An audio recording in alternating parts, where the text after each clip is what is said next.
You meet these two people. One can tell the time by looking at the sun or by looking at the stars. The other guy, he can make you a clock that from generation to generation will stay exactly on time for generations to come. So who do you want in your team? Get ready for today's episode where we revisit an Australian icon who featured in the series last year. Although this time, we did something different. We hosted our conversation in front of a live audience of hundreds of founders, CEOs, and managing directors here at the Gold Coast Convention and Exhibition Centre. Buying businesses, starting businesses, corporate life, academia, where do your most fondest memories live? They used to look at me as chaos. I'd walk into work, have the next great idea and lob in the next grenade and blow up my team on a daily basis until I read and I reinvented myself as a multiplier. It creates an environment that allows your people to be the best. Do you have a message for either our Prime Minister or the Leader of the Opposition? You know, it's one area that I'm deeply passionate about. We have the wrong taxation system. Trump's about to take it to 15%. People are going to be rolling in there, resetting their companies in America because it's so much more conducive to setting up your companies, employing people, being innovative and go, we don't need to be in Australia. I look back and realise I lost 10 years being an arrogant, bloody guy in his 20s and early 30s that had to feel like I was bulletproof. It wasn't till... Please join our live audience by putting your hands together for round 2 with my good friend and today's guest, Dr Glen Richards.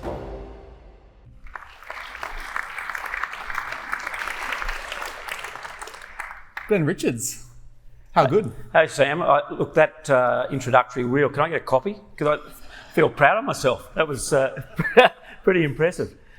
Whoever did that, you're on my payroll anytime you want. We're here for an exceptional 30 minutes. It's such a short period of time. There's so many brilliant questions that I have, and I know Glen's going to have some deep-hitting moments. There's going to be some brilliant answers here. So, one of the interesting things about Glen is Glen's mastered the startup game in terms of starting businesses. He's bought businesses. At Greencross's height, they were acquiring 2 new veterinary practices every single month.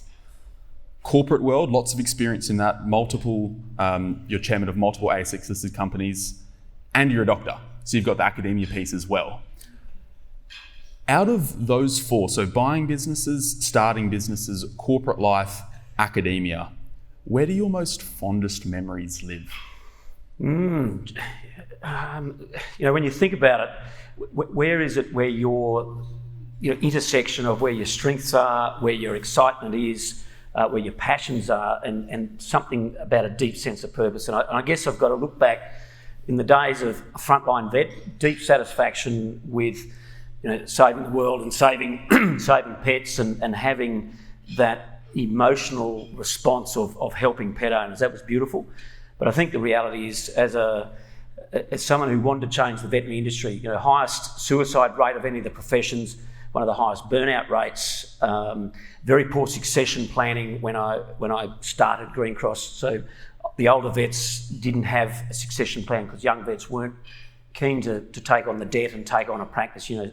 Pay me X for this practice and you're locking yourself in for the next 20 years. So there's a whole bunch of things about the vet industry I wasn't happy with.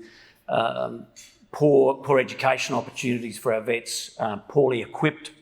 So big part of the Greencross journey was where my passions intersected with my purpose, that we were going to improve the veterinary industry, make it a better place for young vets to practice, create a better succession plan for our older vets, and more importantly, create probably one of the best places that you could take your pet to in terms of our vets were better educated. We were putting more money back into equipping and putting facilities and equipment in place for our practice.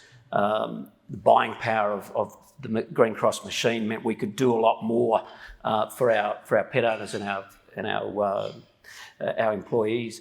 So I think that's where it is, that sort of evolving a cottage industry into something stronger. And I just bumped into the cruise shanks as I walked back in, and they have, and I'll do a plug for you, Gold Coast Animal Hospital, one of the best on the coast. It's not a Greencross one.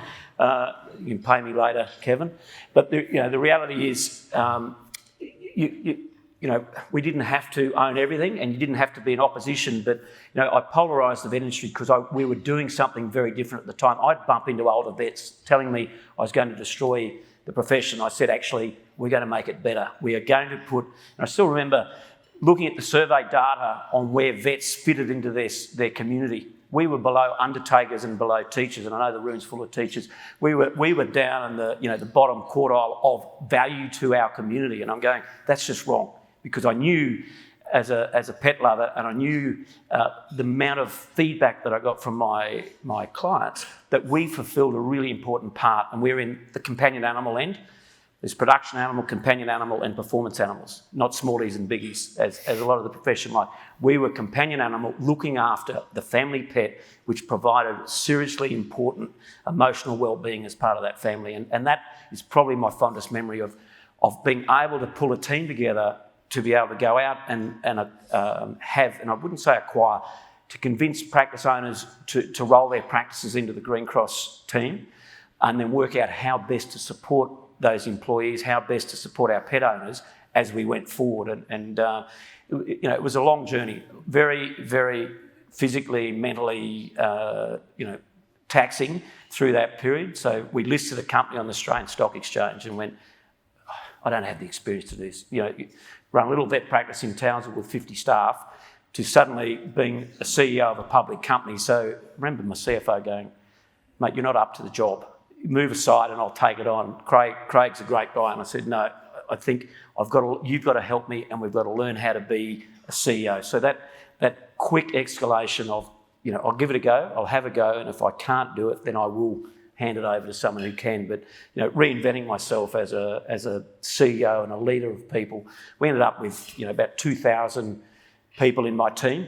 I was the CEO. I was crisscrossing Australia. Every Monday I'd fly somewhere in Australia and be back by Thursday night, and be talking to practice owners, be talking to people in our practices, finding out what we can do to make this profession better. You mentioned team. What is team to you?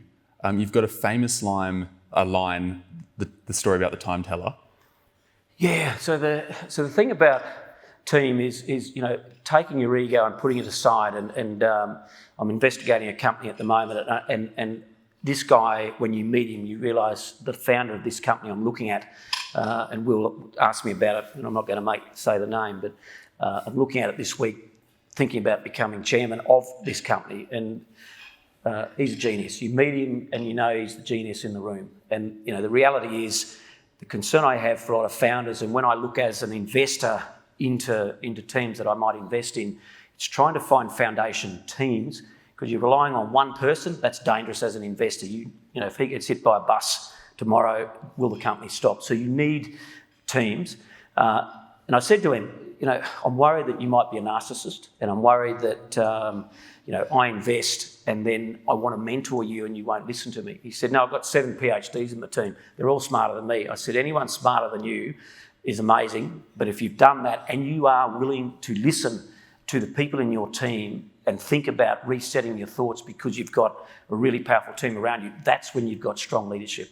Servant leaders that are willing to listen to their team. So assembling the team is the right way to play. And you think of Jim Collins, Good to Great. So there's a beautiful story in Good to Great around the time teller versus the clockmaker. And you meet these two people. One guy can tell the time any time of the day by looking at the sun or by looking at the stars, and you go, that's an amazing person. And then you only pick one out of the two. And the other guy is a clockmaker. He can make you a clock that from generation to generation will stay exactly on time for generations to come. So who do you want in your team? And so you think of the time teller as the superstar.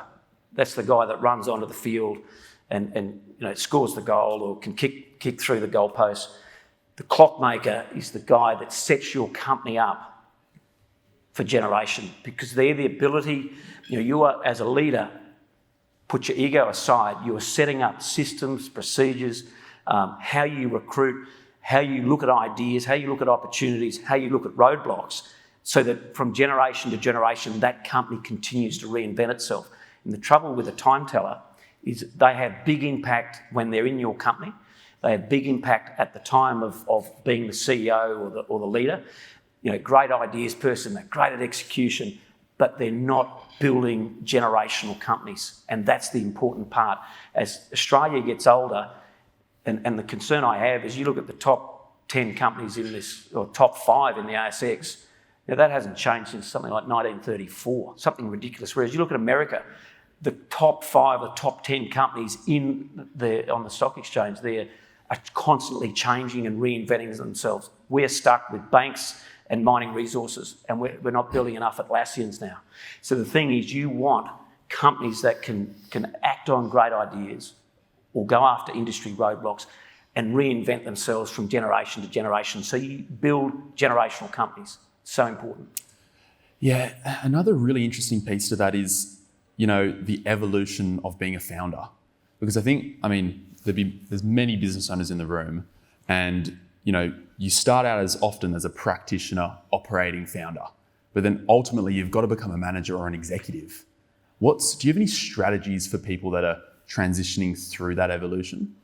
Yeah, it's a good question, because often a lot of founders are great at the foundation years, and their ego's got to be put aside. And as a chairman and as an investor, and have been for the last 10 years, you're constantly seeing if your founder can reinvent themselves as a good leader, as a CEO, someone who can inspire people, reset culture and make sure culture is really positive, being able to go out and continue to fund the company's growth, attract really great people, push them up and let them get on with running the business and not be a control freak. So, you're looking for the founder that can do that. And a lot of founders are great in the early years. The reality is a lot of them need to step aside and bring professional management teams on. So, that's part of my job, is to ask that question. Who can make that transition? Because in these modern day workplaces, great leaders are servant leaders. They are bringing and assembling exceptional teams of leaders to be able to have impact right out there in the front line of their business, to make sure that you can engage your customer and keep your employees engaged. And a lot of founders are good, because most of them are ideas people. They can sell it, but to reinvent themselves is also very hard. And part of my job as the chairman in a number of these organisations is simply calling it and sitting with them and either help them grow, or saying, hey, you should be probably the chief scientific officer or the chief innovation officer, and let someone else worry about the day-to-day nightmare of running a company, of talking to investors, of dealing with the HR issues, of taking on the unions or whatever else is going on in the organisation, and allow you to play your strengths. And that's the important one. Make sure there's no ego in the camp. I remember as CEO of Greencross, and I'm bringing all these young, passionate head of marketing, head of finance, and they used to look at me as chaos. And until I really examined my leadership style and reinvented myself, I'd walk into work, have the next great idea and lob in the next grenade and blow up my team on a daily basis, until I read the multipliers. I read the multipliers, Liz Wiseman, on how to stop accidentally diminishing or intentionally diminishing your team around you. And I reinvented myself as a multiplier that creates an environment that allows your people to be the best, allows everyone to have robust and challenging discussions around the best way forward. So by the time you go through reinventing and resetting your company every 90 days and accepting everyone has the ability to put really good ideas. The accountant is allowed to have ideas on marketing. The marketing person is allowed to have ideas on how to manage the human resource side of the company. What are the best KPIs across all, allowing everyone to have input and then debating what they are. That's what great leadership is about. Yeah, it's interesting. I think another difference with you, Glenn, is you came into a healthcare space, but you came in with a commercial strategy. You came in with a sales focus. You often talk about the importance of distribution, not just product. Yeah. How much, maybe when you're investing in businesses, how much weight do you put on the product creation versus the distribution of that product to market? Yeah, even now when I'm looking at, coming from a grazing background, so get to Townsville, turn left, go 7 hours west. I grew up in Richmond, sheep and cattle, and we were always a price taker. Spent my life listening to my father about commodity prices and climate, and whether it rains or not is whether you're going to be successful. And part of my evolution I still remember having the conversation with Dad. I said, Dad, I can predict my income in my veterinary hospitals 2 years out within about 10%. Can you do that? He said, no, I can't. I said, well, that is why I can't take on becoming a grazier and ending up in Western Queensland, because I can't predict the future. And perhaps that is because I have some control freak side to me. I do like to know how many parameters are there and try and get control of as many of those parameters that are going to affect whether you're successful or not. And in veterinary hospitals, you have a really intimate relationship with your pet owner, so that you know your client well, you engage, they're very loyal, and you can have impact into their lives, so you get a lot of word of mouth referral. So it's a really solid base to build a business on, which is why I'm in healthcare now, with largest allied health business in Australasia, 450 odd clinics around Australia. Same sort of relationship, that it's loyal, it's deep, and it's existing. So I have a view that if you have a deep, close relationship with your customer, then you can trust your numbers coming forward. And so when we're looking at companies to invest in, are they price makers or price takers? And I like price making companies if they have a really innovative product that people will knock down doors to get to, or they've got access to a customer database that you can feed through more and more product or service. And that was the beauty of the pet industry and Greencross and Petbarn, that we set that up as and still is a dominating industry, a dominating business in the pet care industry. So when I look at how I think about it, if we can have distribution and customer and understand it, then we go after what can we do and how fast can we bring this up the value chain. When you were in business, in the midst of it, how did you set up mentorship support, advisory and guidance for you?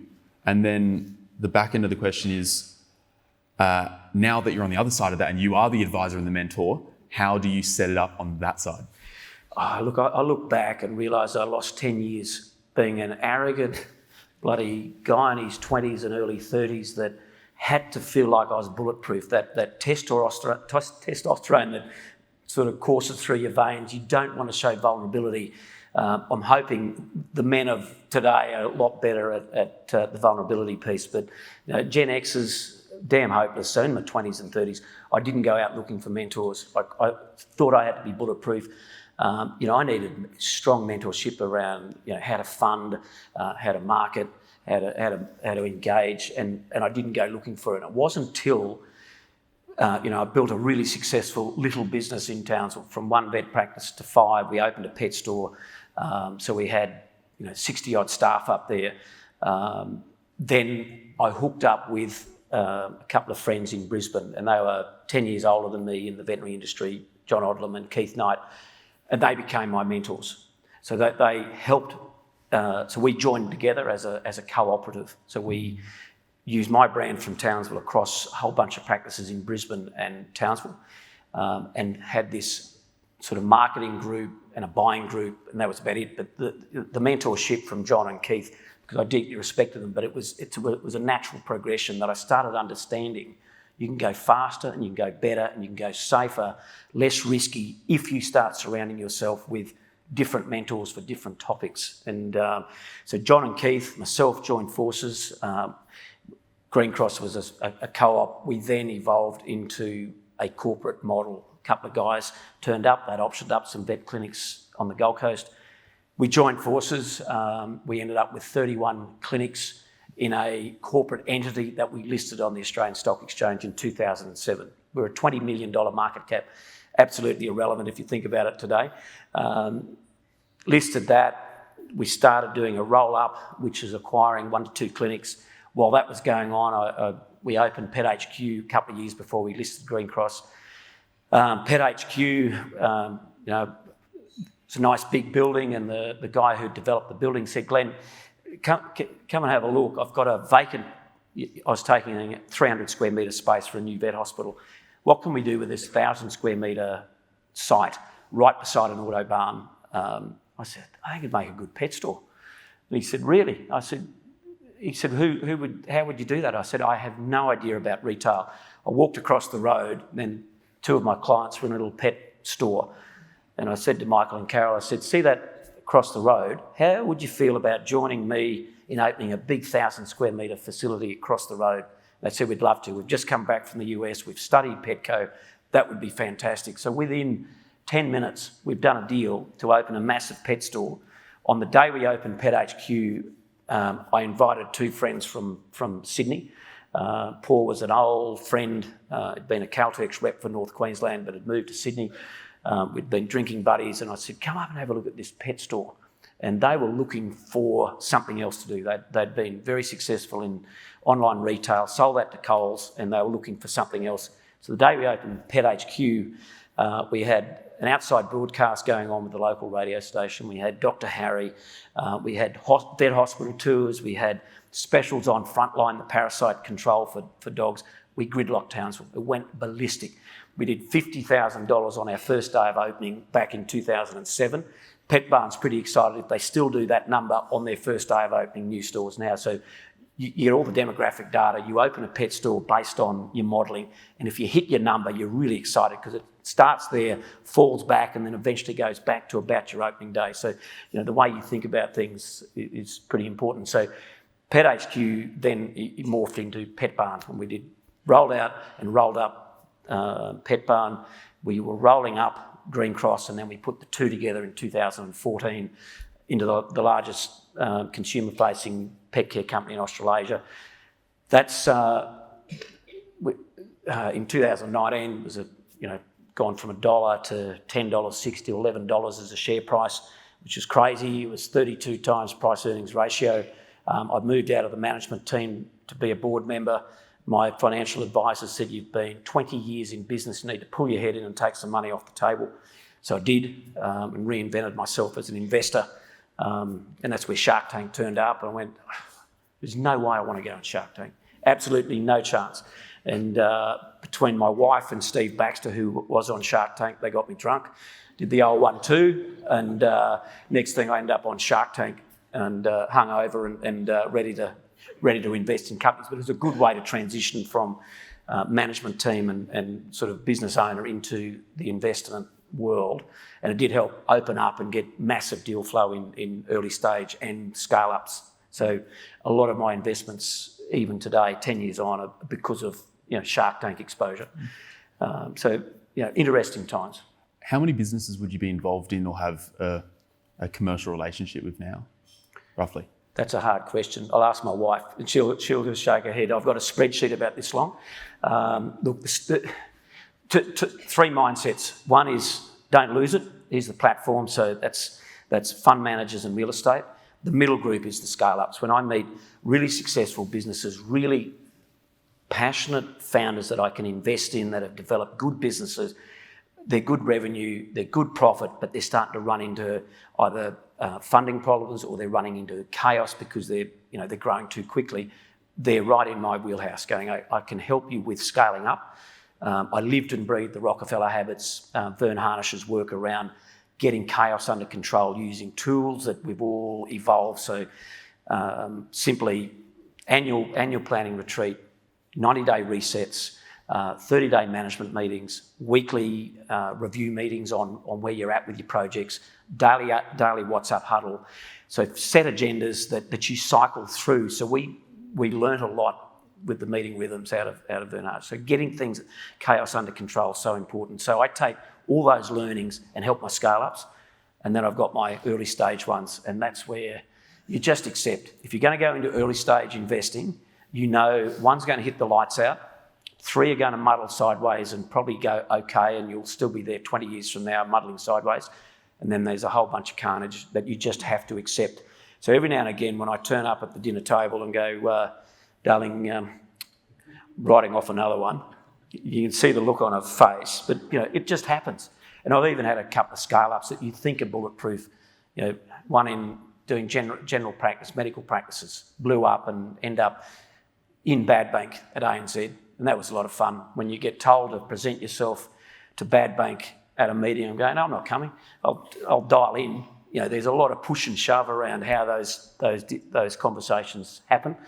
When you turn up and you go, Aldi, Coles and Woolies have just entered the space we thought was pretty safe, and they've blown up our business model, and we've just written off a couple of $1 million. It's not a fun conversation in the family at that time, I can tell you. So you just, you accept when you're in business and you're an investor and you're not the guy right in the front line of control, you have to trust that the team that you're helping influence. But every now and again, you're going to bump into things that are beyond the control of the team. You respect it.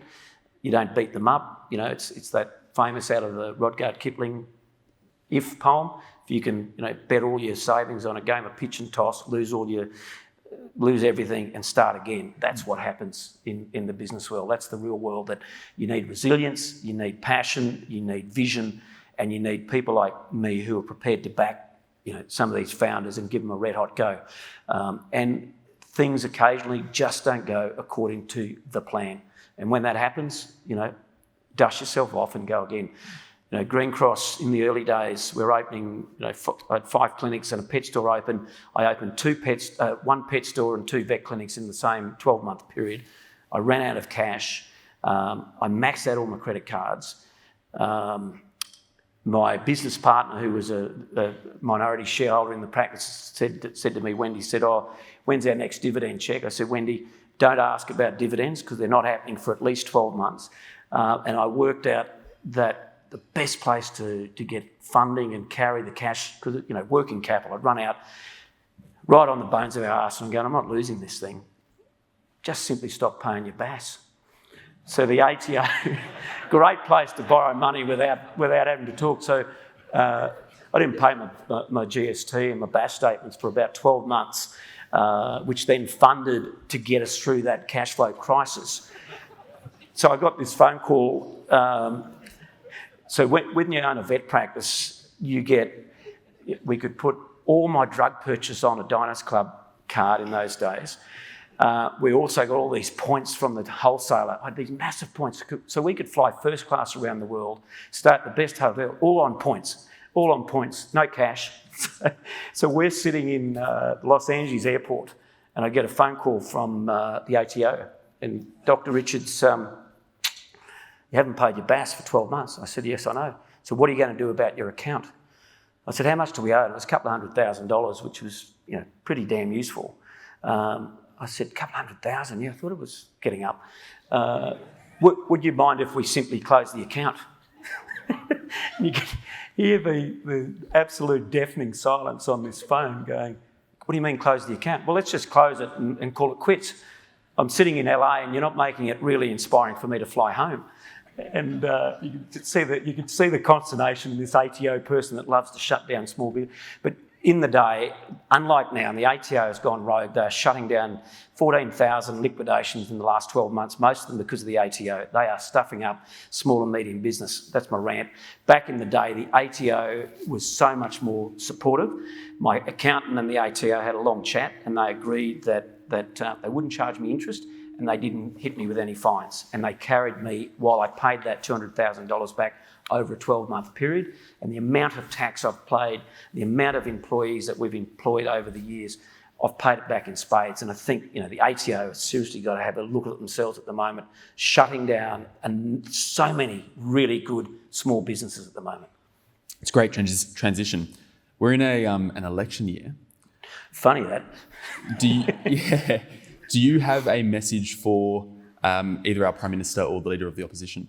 Look, it's one area that I'm deeply passionate about. We have the wrong taxation system. The Henry report came out, 10, 15 years ago. Neither party have really taken that on. And there's 2 areas that we should be bipartisan on. Be able to sit down and agree visionary, generational thinking for this country. It's on defence and it's on a taxation system that means we're all still in business in 10, 20 years' time. To keep aggressively taxing our companies. Trump's about to take it to 15% for corporate tax. People are going to be rolling in there, resetting their companies in America because it's so much more inducive to setting up your companies, employing people, being innovative and go, we don't need to be in Australia. And we are one of the most innovative countries in terms of coming up with great ideas. we are one of the worst in terms of the next stage, the entrepreneurial phase, where you need more investment, get them through the valley of death and get them up and moving. We are one of the worst at investing. Now, Trump is about to create an environment in America that is going to be one of, and I'm not a Trump supporter at all, but he's pro-business, and business and entrepreneurs, that has massive financial and social impact on our societies, create jobs, create longevity for our communities. The issue I have is the low-hung fruit at the moment is to go after companies, our mining companies, our small business, and anyone with wealth, with more land tax, with more, and I'm probably preaching to the converted here in a room, TSS community. We're very lucky that most of us have probably done okay, but we need a better way of taxing.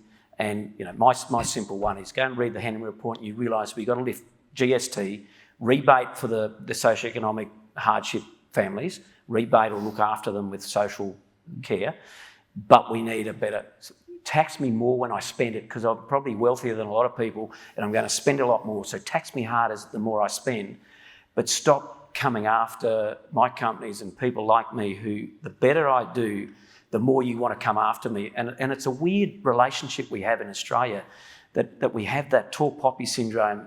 And when you saw the survey that it's okay to tax people with more than 3 million in their super fund, you go, oh, woe is the wealthy guy. No, not at all. It's just trying to set this country up for the future so that we have a system that is sustainable and not going to eventually bankrupt, so we can have the best social care in the world. We do have one of the best hospital and medical systems in the world. That is because we've had mining royalties for a long time, and we need to go to the next generation of supporting our companies, supporting people that are willing to have a go with sustainable practices. So bipartisan, sit down and debate it long and hard, and don't go to the next election, saying who's going to give tax rebates and who's going to not tax the, it's reset on defence and on taxation system. Glen, we have a lot of parents in the room.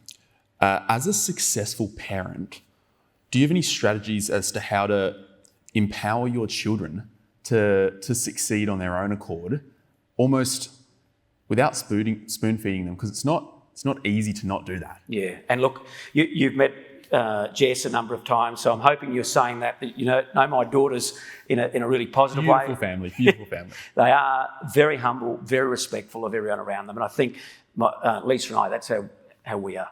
You sit down with us. We sit down every night around the table. 3 daughters and a wife. I say nothing because it's a pretty busy conversation, but it's humble and respectful of everyone around you. Really realising how hard life can be, and respectful of others. So I think at the end of the day, it's back to core values. Core values are the basis to most of our businesses. If the bigger the businesses get, you've suddenly got to start looking at culture. Culture, the foundation of culture is core ideology. What are the values? And those values are your personal values that come from within your family home as well, that I've inherited from my own parents. Lisa's inherited from her family, that family's important, team's important, behave socially acceptable behaviour. Don't be little dickheads, basically. So, they've worked that out from a young age. No bullying. Keep an eye, on people around you. Amazing. We have one small last segment to finish this conversation.